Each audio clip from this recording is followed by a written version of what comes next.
ಕೆಲವೊಂದಿಷ್ಟು ಕಮೆಂಟ್ಸ್ಗಳು ಬಂತು.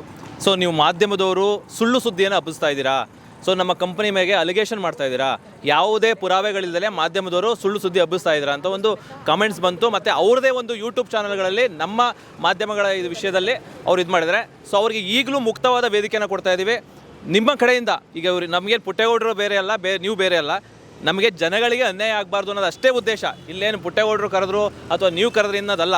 ಇಲ್ಲಿ ಜನಗಳಿಗೆ ಇಂಥ ಎಷ್ಟೋ ಸ್ಕೀಮ್ಗಳು ಎಷ್ಟೋ ಬಂದು ಹೋಗಿದ್ದಾವೆ.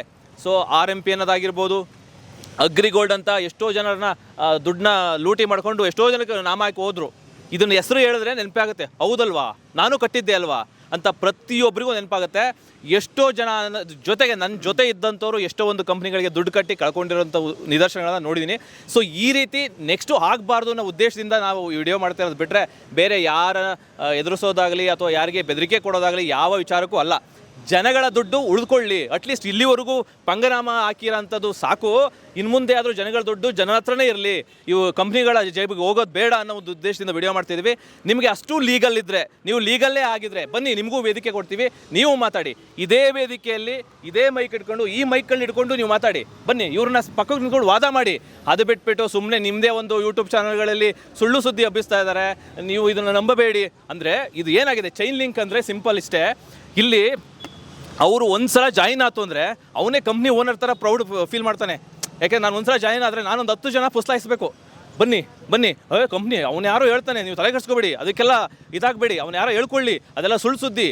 ಯಾಕೆಂದರೆ ಒಂದು ಸಲ ಅವ್ನು ಒಳಗಡೆ ಜಾಯಿನ್ ಆದ ಅಂದರೆ ನಾನೇ ಕಂಪ್ನಿ ಓನರು, ನಾನು ಜನಗನ್ನು ಸೇರಿಸಿದ್ರೆ ನನಗೊಂದೊಂದಿಷ್ಟು ದುಡ್ಡು ಬರುತ್ತೆ ಅನ್ನೋ ಒಂದು ಆಮಿಷಕ್ಕೆ ಒಳಗಾಗಿ ಈ ರೀತಿಯೆಲ್ಲ ಆಗುತ್ತೆ. ದಯವಿಟ್ಟು ಯಾರೆಲ್ಲ ನೀವು ಆಲ್ರೆಡಿ ನೀವೆಲ್ಲ ಸೇರಿಕೊಂಡು ಪಂಗನಾಮ ಹಾಕ್ಸ್ಕೊಂಡಿದ್ದೀರಾ ಅಂಥವ್ರು ಮುಂದೆ ಬನ್ನಿ. ಬೇರೆಯವ್ರಿಗೆ ಪಂಗನಾಮ ಆಗದಂಗೆ ಸೊ ನಿಲ್ಲಿಸಿ ಅಷ್ಟೇ ಸರ್. ಆಮೇಲೆ ಕರೆಕ್ಟು ಸ್ನೇಹಿತರು ಹೇಳ್ದಂಗೆ ನೋಡಿ, ಈ ಕರ್ನಾಟಕದಲ್ಲಿ ಎಷ್ಟು ಏನಾಯಿತು ಅಂದರೆ ಅದ್ಯಾವುದೋ ಸ್ವಯಂ ಕೃಷಿ ಅಂತ ಬಂತು, ಸಾವಿರಾರು ಕೋಟಿ ಹಗರಣ. ಅಗ್ರಿಗೋಲ್ಡ್ ಅಂತ ಬಂತು, ಸಾವಿರಾರು ಕೋಟಿ ಹಗರಣ. IMA ಅಂತ ಬಂತು, ಸಾವಿರಾರು ಕೋಟಿ ಹಗರಣ. ಜಾರ್ ಆಪ್ ಕಂಪ್ನಿ ಇನ್ವೆಸ್ಟ್ಮೆಂಟ್ ಅಂತ ಬಂತು, ಸಾವಿರಾರು ಕೋಟಿ ಹಗರಣ. ಇವೆಲ್ಲವನ್ನ ಮೀರಿ RBI ನಿಮ್ಗೆ ಏನಾದ್ರು ಲೈಸೆನ್ಸ್ ಮೇಲಿಂದ ಏನಾದ್ರು ಪ್ರೊವೈಡ್ ಮಾಡಿರ್ತಾರ? ಆ ಮುಟ್ಟಾಳಿಗೆ ನಾನು ಹೇಳುವಂಥದ್ದು, ಸಾರ್ವಜನಿಕರಿಗೆ ಅನ್ಯಾಯ ಮಾಡೋದನ್ನು ನಿಲ್ಲಿಸಿ. ಅವರ ಇಂಟರ್ವ್ಯೂಗಳನ್ನ ನಾನು ಗಮನಿಸಿದಾಗ ನಾವು ಹೈಕೋರ್ಟಿಂದ ನಾವು ಅಫಿಡೇವಿಟ್ ಮಾಡ್ಕೊಂಡು ಪರ್ಮಿಷನ್ ತೊಗೊಂಡಿದ್ದೀವಿ ಅಂತಾರೆ. ಯಾವ ರೀತಿ ಪರ್ಮಿಷನ್ ಸರ್? ನೋಡಿ, ಯಾವುದೇ ಬಿಸ್ನೆಸ್ಸು ನೋಡಿ, ಈಗ ಒಂದು ನ್ಯಾಚುರಲ್ ಆಗಿ ಒಳ್ಳೆ ಬಿಸ್ನೆಸ್ಸನ್ನು ನಾವು ಮಾಡ್ತೀವಿ ಅಂದರೆ ಖಂಡಿತ ಪರ್ಮಿಷನ್ ಕೊಡುತ್ತೆ ಹೈಕೋರ್ಟು. ನಾವೇನು ಇದು ಮಾಡಬೇಕಾಗಲ್ಲ ಅಂತ ನಮ್ಮ ಡಾಕ್ಯುಮೆಂಟ್ಸ್ಗಳನ್ನು ಕೊಡ್ತು ಅಂದರೆ ಕೊಟ್ಟೆ ಕೊಡ್ತವೆ. ಈಗ ನಿಮ್ಮದೊಂದು ಮೀಡಿಯಾ ನಾವು ನ್ಯಾಯಬದ್ಧವಾಗಿ ಮಾಡ್ತೀವಿ ಅಂದರೆ ನಿಮ್ಗೆ ಲೈಸೆನ್ಸ್ ಕೊಟ್ಟೆ ಕೊಡ್ತಾರೆ. ಯಾವುದೇ ಬಿಸ್ನೆಸ್ಸನ್ನು ಈ ಜಗತ್ತಲ್ಲಿ ಮಾಡಿ ಕಾನೂನುಬದ್ಧವಾಗಿ ಮಾಡಿ ಅಂತ ಮಾಡಿರ್ತಾರೆ, ನಿಮಗೆ ಲೈಸೆನ್ಸ್ ಇಲ್ದಲೇ ಮಾಡಿ ಅಂತ ಮಾಡಿರ್ತಾರ? ತಪ್ಪದು. ನಾನು ಕೇಳುವಂಥದ್ದು, ಕಾನೂನಲ್ಲಿ ಹಣವನ್ನು ಸೇವಿಂಗ್ ಸ್ಕೀಮ್ ಮಾಡೋದಕ್ಕೆ ಕಂಪ್ನಿಗಳಿಗೆ ಅಧಿಕಾರ ಇಲ್ಲ, ಸೇವಿಂಗ್ ಸ್ಕೀಮ್ ಮಾಡೋದಕ್ಕೆ ರೈಟ್ಸ್ ಇಲ್ಲ. ಸೇವಿಂಗ್ ಸ್ಕೀಮ್ ಮಾಡೋದಕ್ಕೆ ಇದೇನು ಕೋಆಪರೇಟಿವ್ ಬ್ಯಾಂಕ್ ಅಲ್ಲ, ಸೊಸೈಟಿ ಅಲ್ಲ, ಪೋಸ್ಟ್ ಆಫೀಸ್ ಅಲ್ಲ, ನ್ಯಾಷನಲೈಸ್ಡ್ ಬ್ಯಾಂಕ್ ಅಲ್ಲ, RBI ಮತ್ತು SEBI ಲೈಸೆನ್ಸ್ ಅಂತೂ ಇಲ್ಲವೇ ಇಲ್ಲ. ಈ ಥರ ಇದ್ದಾಗ ಏನಾಗುತ್ತೆ, ಈ ಥರ ಇದ್ದಾಗ ಇದು ಬೋಗಸ್ ಆಗುತ್ತೆ. ಸರ್ ಬಹಳ ಮುಖ್ಯವಾಗಿ ನಿಮ್ಮ ವರ್ಷ ಹೇಳಿ, ಪರವಾಗಿಲ್ಲ ನಿಮಗೆ ಸರ್. ಬಹಳ ಮುಖ್ಯವಾಗಿ ಆರೋಪ ಅನ್ನೋದು ನಿಮ್ಮ ಮೇಲೆ ಮಾತ್ರವಲ್ಲ, ಮಾಧ್ಯಮದವರು ಸರ್ ಅದಕ್ಕೆ ಟೈಮ್ ಯಾವತ್ತು ಬರುತ್ತೆ ಖಂಡಿತ ಸರ್. ಆರೋಪ ಅನ್ನೋದು ನಿಮ್ಮ ಮೇಲೆ ಮಾತ್ರ ಅಲ್ಲ, ಮಾಧ್ಯಮದವರಾಗಿ ನಮ್ಮ ಮೇಲೂ ಕೂಡ ದೊಡ್ಡ ಮಟ್ಟದಲ್ಲಿ ಆರೋಪ ಬರ್ತಾ ಇರೋದು. ಏನೇನೋ ಆಮಿಷಕ್ಕೆ ಇದು ಮಾಡಿದ್ರು, ಇವರು ಅವ್ರಿಗೋಸ್ಕರ ಮಾತ್ರ ವಿಡಿಯೋ ಮಾಡ್ತಿದ್ದಾರೆ ಅಂತ. ಸರ್ ದಯಮಾಡಿ ಎಲ್ಲ ಡ್ರೀಮ್ ಡೀಲ್ ಕಂಪನಿನಲ್ಲಿ ಏನು ಪ್ರಮೋಟರ್ ಆಗಿ ಕೆಲಸ ಮಾಡ್ತಾ ಇದ್ದೀರಾ, ಅದರಲ್ಲಿ ಇನ್ವೆಸ್ಟರ್ಸ್ ಆಗಿ ಕೆಲಸ ಮಾಡ್ತಾ ಇರೋ ನಾನು ಕೇಳುವಂಥದ್ದು ನೋಡಿ, ಅಲ್ಲೊಬ್ರು ಗಾಡಿ ಮೇಲೆ ಕೂತಿದ್ದಾರೆ, ನಾನು ಅವ್ರನ್ನ ಹೇಗೆ ನಂಬಬೇಕು ಅಂದರೆ ಅವ್ರ ಗಾಡಿ ಯಾರ ಹೆಸರಲ್ಲಿದೆ RC ಚೆಕ್ ಮಾಡ್ತೀವಲ್ವಾ, RC ಚೆಕ್ ಮಾಡಿದ್ರೆ ಅವ್ರ ಹೆಸರು ಬರುತ್ತೆ, ಗಾಡಿ ಓನರ್ ಅವರು ಅಂತ ಗೊತ್ತಾಗುತ್ತೆ. ಡ್ರೀಮ್ ಡೀಲ್ ಕಂಪ್ನಿಗೆ ಲೈಸೆನ್ಸ್ ಇರಬೇಕಲ್ವಾ? ಲೈಸೆನ್ಸ್ ಅಲ್ಲ, ಅವ್ರ ಹೆಸರು ಇರಬೇಕಲ್ವಾ? ಲೈಸೆನ್ಸ್ ಕೇಳಿ, RBI SEBI ಲೈಸೆನ್ಸ್ ಕೇಳಿ ಅಷ್ಟೇ. ನಾನು ಇನ್ನೇನು ಮಾತಾಡ್ತಾ ಇಲ್ಲ. ಲೈಸೆನ್ಸ್ ಇಲ್ದಲೆ ಸಾವಿರಾರು ಕೋಟಿ ಹಗರಣ ಮಾಡ್ತಾ ಇದ್ದಾರೆ ಅಂತ ನನ್ನ ಆಕ್ಷೇಪಣೆ ಅಷ್ಟೇ. ಲೈಸೆನ್ಸ್ ಇಲ್ದಲೆ ನಾನು ಜನಗಳಿಗೆ ಒಳ್ಳೇದು ಮಾಡ್ತೀನಿ ಅಂದ್ರೆ ಹೇಗೆ ಸಾಧ್ಯ? ಸೊಸೈಟಿ ಇದೆ, ನಾವು ಏನೋ ಒಂದು ನಾವು ಜನಗಳಿಗೆ ಒಳ್ಳೇದು ಮಾಡ್ತೀವಿ, 1% ಬಡ್ಡಿ ಕೊಡ್ತೀವಿ, ಜನಗಳಿಗೆ ಒಳ್ಳೇದು ಮಾಡ್ತಾ ಇದೀವಿ, ಒಳ್ಳೇದು ಮಾಡಕ್ಕೆ ಬಿಡಿ ಅಂದರೆ ಫಸ್ಟ್ ಲೈಸೆನ್ಸ್ ತಗೊಳಪ್ಪ ನೀನು. ಜನಗಳಿಗೆ ನೀನು ಏನಾದ್ರು ಒಳ್ಳೇದು ಮಾಡಿ, ಫಸ್ಟ್ ಲೈಸೆನ್ಸ್ ಇರಬೇಕಲ್ಲ ನಿನ್ನ ಹತ್ರ. ನಾನು ಹೇಳ್ತಾ ಇರೋದು, ನಿಮ್ಗೆ ಯಾರೇ ಕೇಳಿದ್ರು SEBI ಮತ್ತು RBI ಲೈಸೆನ್ಸ್ ಹಾಕ್ರಪ್ಪ. ಲೈಸೆನ್ಸ್ ಇಲ್ದಂಗೆ ನೀವು ಹಣಕಾಸಿನ ವ್ಯವಹಾರ ಮಾಡಿಕೊಂಡು ಸಾವಿರಾರು ಕೋಟಿ ಮೋಸ ಮಾಡ್ಕೊಂಡಿರೋದಕ್ಕೆ ಯಾವ ಕಂಪ್ನಿ ಆಗ್ತಿದೆ? ಯಾವ ಕಂಪ್ನಿ ಆಗ್ತಿಲ್ಲ. RBI ನೋಟಿಫಿಕೇಷನ್ ಇಲ್ಲ, SEBIದು ನೋಟಿಫಿಕೇಷನ್ ಇಲ್ಲ.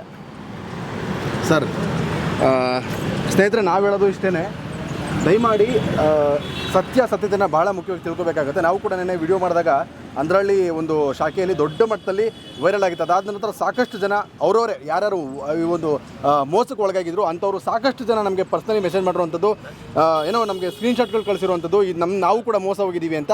ನಾನು ಹೇಳೋದಿಷ್ಟೇ, ಡ್ರೀಮ್ ಡೀಲ್ ಕಂಪ್ನಿಯವ್ರಿಗೆ ನಾನು ಹೇಳೋದಿಷ್ಟೇ ಓಪನ್ ಆಗಿ, ನೀವು ಅವರು ಈಗ ಪುಟ್ಟೇಗೌಡರು ಇದನ್ನು ಯಾವುದೇ ರೀತಿ ಯಾವುದೇ ಲೈಸೆನ್ಸು ಇಲ್ಲದೆ ನೀವು ₹1 ಕೂಡ ನೀವು ತಗೊಳ್ಳೋ ಆಗಿಲ್ಲ ಅನ್ನೋದಕ್ಕೆ ನನ್ನ ಹತ್ರ ಪ್ರೂಫ್ ಇದೆ. ನಾನು ಡಿಫೆಂಡ್ ಮಾಡ್ತೀನಿ. ಅದನ್ನು ನೀವು ಇನ್ಸ್ಟಾಲ್ಮೆಂಟ್ ರೀತಿ ಆಗಿರ್ಬೋದು ಅಥವಾ ನೀವು ಏನೋ ತಿಂಗಳಿಗಾಗಿರ್ಬೋದು, ವೀಕ್ಲಿ ಆಗಿರ್ಬೋದು, ಅದನ್ನು ತಗೊಳ್ಳೋಕ್ಕೆ ನಿಮ್ಮ ಹತ್ರ ಯಾವ ಲೈಸೆನ್ಸ್ ಇದೆ ಅಥವಾ ಯಾವ ಡಾಕ್ಯುಮೆಂಟ್ಸ್ ನಿಮ್ಮ ಹತ್ರ ಇದೆ ಅದನ್ನು ನೀವು ಡಿಫೆಂಡ್ ಮಾಡೋಕ್ಕೆ ನಾವು ಮುಕ್ತವಾಗಿ, ನೀವು ಹೇಳ್ದಂಗೆ ನೀವು ನಮ್ಮ ಜಾಗಕ್ಕೆ ಬರೋಕ್ಕೆ ನೀವು ಕಷ್ಟ ಆದರೆ ನಿಮ್ಮ ಜಾಗಕ್ಕೆ ನಾವೇ ಬರ್ತೀವಿ. ದಯವಿಟ್ಟು ಬಂದು ಇದೇನಾಗಿದೆ ಸಮಸ್ಯೆನ ಅದನ್ನು ಬಗೆಹರಿಸಿ. ಅದು ಬಿಟ್ಬಿಟ್ಟು ಎಲ್ಲೋ ಕೂತ್ಕೊಂಡ್ಬಿಟ್ಟು ಕಾಮೆಂಟ್ಗಳು ಮಾಡೋದಲ್ಲ, ನಿಮ್ಮವ್ರಿಗೆ ಕೈಲಿ ಕಾಮೆಂಟ್ ಮಾಡಿಸೋದಲ್ಲ. ಪ್ರಾಮಾಣಿಕವಾಗಿ ಜನರು ಒಬ್ಬೊಬ್ಬರು ಕೂಡ ಬೆವರು ಸುರಿಸಿ ದುಡ್ದಿರೋಂಥ ಹಣ ಅದಕ್ಕೆ ಮೋಸ ಆಗೋದಕ್ಕೆ ಖಂಡಿತವಾಗ್ಲೂ ನಾವು ಮಾಧ್ಯಮದವ್ರು ಬಿಡೋದಿಲ್ಲ. ಅವಲೇ ನಮ್ಮ ಸ್ನೇಹಿತರು ಹೇಳ್ದಂಗೆ ಯಾವುದೇ ಇಲ್ಲಿ ಮೀಡಿಯಾ ಪ್ರತಿಯೊಬ್ಬರಿಗೂ ಸಮಾನ, ಎಲ್ಲರೂ ಕೂಡ ನಾವು ಸಮಾನವಾಗಿ ನೋಡುವಂಥವ್ರು.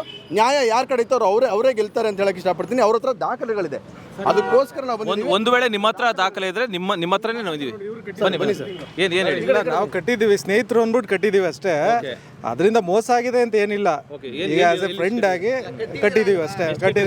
ಎಷ್ಟು ಕಟ್ಟಿದ್ದೀರಾ ಸರ್? ಅಲ್ಲ, 10 months ಕಟ್ಟಿದ್ದೀವಿ. ಎಷ್ಟು 1000 ನೀವು ಒಬ್ಬರೇ? ನೀವು ಯಾರನ್ನಾರು ಕಟ್ಸ? ಇಲ್ಲ ಆ ಥರ ಏನಿಲ್ಲ. ಈಗ ನೀವು ಬಂದ್ರಿ, ನಿಮ್ದು ಆತ್ಮೀಯ ಸ್ನೇಹಿತ ಏನೋ ಹಾಕಿ ಅಂತ ಅಂದ್ರೆ ಹಾಕ್ದು ಅಷ್ಟೇ. ಮೋಸ ಆಗಿದೆ ಅಂತ ಪುಟ್ಟೇಗೌಡರು ನೋಡ್ದಲ್ಲ, ಅದಕ್ಕೆ ಬಂದಿದ್ದು ನಾನು ಇವಾಗ. ಪ್ರಶ್ನೆ ಅಲ್ಲ ಸರ್, ಈಗ ನೀವು ಕಟ್ಟಿದ್ದೀರಾ? ಕಟ್ಟಿದ್ದೀವಿ. ಇದು ಪೋಸ್ಟ್ ಆಫೀಸ್ ಇದು ಕಟ್ಲಿಕ್ಕೆ? ಈಗ ಹೇಳಿದ್ನಲ್ಲ, ಆಸ್ ಎ ಫ್ರೆಂಡ್ ಆಗಿ ಕಟ್ಟಿದೆ. ನಾನು ಡ್ರೀಮ್ ಡೀಲ್ ನೋಡೆಲ್ಲ ಕಟ್ಟಿದ್ದು, ನಿಮ್ಮನ್ನ ನೋಡಿ ನಾನು ಕಟ್ಟಿದ್ದು ಅಷ್ಟೇ. ಮಿಡಲ್ ನಿಮ್ಮ ಸ್ನೇಹಿತರ ಅಥವಾ ಡ್ರೀಮ್ ಡೀಲ್ ಅವ್ರು ನಿಮ್ಮ ಸ್ನೇಹಿತರ? ಇಲ್ಲ ಈಗ ಅವ್ರು ಏಜೆಂಟ್ ಅಂತಾರಲ್ಲ, ಅವರು ನಮ್ಮ ಸ್ನೇಹಿತ ಅಷ್ಟೇ. ಓಕೆ. ಈಗ ನಿಮ್ಗೆ ಹೇಗೆ ಏನು ಕೊಟ್ಟಿದ್ದಾರೆ ಸ್ಕೀಮಲ್ಲಿ? ಒಂದು ಸ್ವಲ್ಪ ಆದಷ್ಟು ಒಂದು ಚಾರ್ಟ್ ಇದೆ, ಈ ಥರ ಸ್ಕೀಮ್ ಇದೆ, ಇದಿದೆ ಅಂತ. ನನ್ನ ಸ್ಕೀಮ್ ಏನು ನೋಡಲಿಲ್ಲ, ಏನು ನೀನು ಸ್ನೇಹಿತ ಅಂದ್ಬಿಟ್ಟು ಹಾಕ್ತಾ ಇದ್ದೀನಿ ಅಂದ್ಬಿಟ್ಟು ಹಾಕಿದ್ದೆ ಸರ್. ಒಂದು ಸಿಂಪಲ್ ಕ್ವಶನ್ ಕೇಳ್ತೀನಿ ಸರ್. ಒಬ್ಬ ಸ್ನೇಹಿತ ಹೇಳ್ದ, ಬಟ್ ಇದೆಯಲ್ಲ, ಈ ಸೀಸನ್ ಅಲ್ಲ ನಮ್ದು, ಅದು ಚನ್ನಪಟ್ಟಣದಲ್ಲಿ ನಡೀತಾ ಇದೆ. ಆ ಬ್ರಾಂಚ್ದು, ಚನ್ನಪಟ್ಟಣ ಬ್ರಾಂಚ್ದು ಇದು ಬೇರೆ, ಈ ಬ್ರಾಂಚಲ್ಲಿ ನಮ್ದಿಲ್ಲ. ಒಂದು ಸಣ್ಣ ಪ್ರಶ್ನೆ ಸರ್, ನಿಮಗೆ ಸಣ್ಣ ಪ್ರಶ್ನೆ ಕೇಳ್ತೀನಿ ಸರ್. ಈಗ ನೀವು ನಿಮ್ಮ ಸ್ನೇಹಿತ ಹೇಳಿದ್ರು ಅಂತೇಳಿ ನೀವು ಹಾಕಿದ್ರಿ, 1,000 ಹಾಕಿದ್ರಿ ನೀವು ಅಲ್ವಾ, ಒಂದು ನಂಬಿಕೆ ಮೇಲೆ ಹಾಕಿದ್ರಿ ಅಲ್ವಾ. ಅದೇ ನೀವು ಯಾರಾದ್ರೂ ಒಬ್ಬ ಸ್ಟಾರ್ ನಟರು, ಸೆಲೆಬ್ರಿಟಿಗಳು ಬಂದು ಏನಾದರೂ ಅವ್ರು ಪ್ರಮೋಟ್ ಮಾಡಿದಾಗ ಜನಗಳು ಇನ್ನೆಷ್ಟು ಹಾಕ್ಬೋದು ಸರ್? ಹೌದು, ಹಾಕ್ತಾರೆ. ಯಾರೋ ಒಬ್ರು ಆಂಕರ್ಗಳು ಇಂಪ್ರೆಸ್ ಆಗಿ ಹಾಕ್ತಾರೆ. ಹಾಕ್ತಾರೆ. ಹಾಕ್ಬೋದು ಸರ್. ಹಾಕ್ತಾರೆ. ಈಗ ಆಗಿರೋದು ಅದೇ ಸರ್. ಸರ್, ಈಗ ನಾನು ಹೇಳ್ತಾ ಇರೋದು ಏನು ಗೊತ್ತಾ, ಈಗ ಬಂದಿದ್ದೀರಲ್ವಾ, ಇದೇ 2 ವರ್ಷ ಹಿಂದೆ ಬಂದಿದ್ರೆ ಎಷ್ಟೋ ಈಗ ಅವೇರ್ನೆಸ್ ಆಗಿರೋದು, ಯಾರು ಆಗ್ತಿರ್ಲಿಲ್ಲ ಅಂತ ಒಂದಿದ್ದು. ಗುಂಡಿ ಬಿದ್ಮೇಲೆ ಬರಬೇಕು. ಗುಂಡಿ ಬೀಳುತ್ತೆ ಅಂತ ಮುಂಚೆ ಗೊತ್ತಿರೋದಿಲ್ಲ. ಗುಂಡಿ ಬಿದ್ಮೇಲೆ ನೋಡಿದ್ರೆ, ಗುಂಡಿ ಬಿದ್ಮೇಲಲ್ಲ, ಬಿದ್ದಿದ್ದು ನಮ್ಮ ಕಣ್ಣಿಗೆ ಬಿದ್ಮೇಲೆ. ಈಗ ಅಲ್ಲಿ ಕಂಪ್ಲೇಂಟ್ ರೈಸ್ ಆಗಿದೆ, ಸೊ ಅದಕ್ಕೆ. ಅಂದ್ರೆ ಗುಂಡಿ ಬಿದ್ದಿರೋದು ನಮ್ಮ ಕಣ್ಣಿಗೆ ಬಿದ್ದಾಗ ತಾನೇ ಗುಂಡಿ ಬಿದ್ದಿದೆ ಅಂತ ಹೇಳಕ್ ಸಾಧ್ಯ. ಮುಂಚೆನೆ ಹೇಳಕ್ಕಾಗತ್ತಾ ಗುಂಡಿ ಬಿದ್ದಿದೆ ಅಂತ? ಸೊ ನಿಮ್ಮ ಪ್ರಶ್ನೆಗೆ ಅದು ಉತ್ತರ. ಈಗ ನೀವೇನು ಹೇಳ್ತಾ ಇದ್ರಿ, ನಿಮ್ಗೆ ಏನೂ ಆಗಿಲ್ಲ, ನೀವು ಕಟ್ಕೊಂಡು ಹೋಗ್ತೀವಿ ನೋಡಿ. ಕಟ್ಟಿ ಆಲ್ರೆಡಿ